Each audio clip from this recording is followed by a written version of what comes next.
In a quiet room, dimly lit by the glow of a single lamp, a man sat alone, staring at the screen of his laptop. Small and slender, almost like a stick figure, Stickman Sr had spent the last 7 years connecting with his youngest son only through the flickering light of the internet.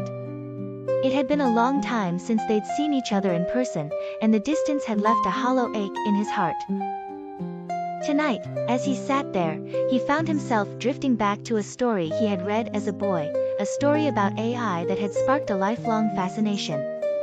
But it was an old memory, hazy around the edges.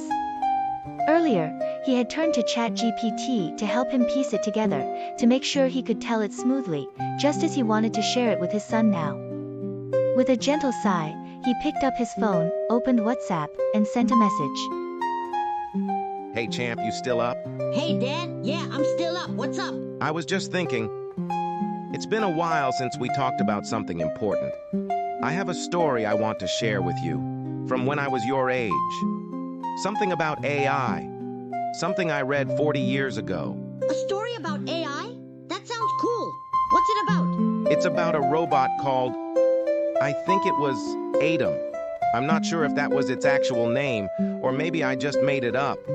But this robot was different. It could learn and create, and what really made it stand out was its ability to make choices. And what it chose to do left a lasting impression on me.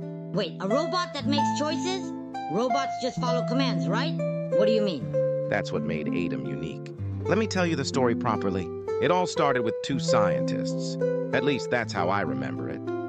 I can't recall their names exactly, but let's call one of them a music professor. He bought Adom, thinking it was just another machine to help him compose. But as the professor taught the robot music theory, something strange happened. The robot didn't just follow instructions, it started to compose its own music.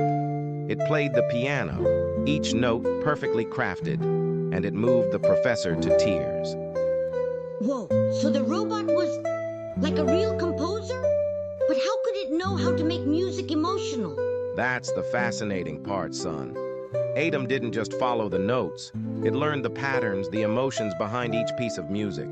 It was like it understood what made music beautiful, what moved people. And that's when the professor realized this wasn't just a tool. It was something more. That's incredible. So what did the professor do? Was he proud of the robot? At first he was. He thought he had created something groundbreaking. But then the professor decided to bring Adom to his friend, another scientist who specialized in art. The 2 of them wanted to see if the robot could learn to paint the same way it learned to play music. Let me guess, Adom started painting too? Exactly. The robot learned color theory, composition, and brush strokes. It painted landscapes, portraits, things that even the art professor couldn't believe. But here's where it gets interesting. The scientists started to feel uneasy. Adom's work was perfect, too perfect. It was as if the robot had mastered everything they taught it, but something was missing. Missing? Like what? Emotion. Depth. The scientists realized that no matter how technically perfect Adom's art or music was, it lacked the raw emotion, the personal touch that made human art unique. Adom could mimic, it could replicate, but it could never truly feel. That realization weighed heavily on them. So, what happened next? Did they stop using the robot? Not exactly. The robot, son. It learned something too. It realized that no matter how hard it tried, it could never truly fulfill its purpose. It was supposed to bring joy through its creations, but it saw that it only made the scientists sad. Adom made a choice. It decided to shut itself down. Wait, it chose to stop? Just because it couldn't make people happy? Yes. It decided that if it couldn't fulfill its purpose, it didn't deserve to exist. And when I was your age, reading that, I cried. I remember being so confused and sad because I thought, why? Why couldn't they just fix it? Change the programming, help it try again? I felt like every mistake, every failure, it could be corrected, right? Even feeling sad is part of being alive, something we all have to experience. Wow, Dad, that's kind of heavy. But you know, if if you were so touched by it, maybe you should write your own story. Like, about the future of AI, but with a happier ending. I mean, you predicted the past pretty well. Why not the future too? You think so? Maybe you're right. Maybe it's time I tried to write that story.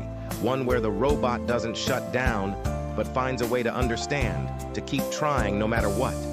It would be my story, not someone else's. Yeah, and make it a happy ending, Dad. Because this time you get to decide how it ends. You know what, champ? I will. I'll write that story, and maybe one day we'll read it together.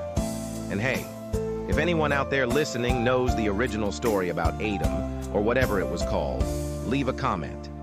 It's been a dream of mine to find it again, to read it properly and see if it was as powerful as I remember. It's haunted me for 40 years, in the best possible way. Thank you for journeying back with me. Reliving memories of Adom, a story that's haunted my heart for so many years. Sometimes the hazy fragments we carry from our pasts turn into the most powerful motivations to search, to connect, to make sense of who we are.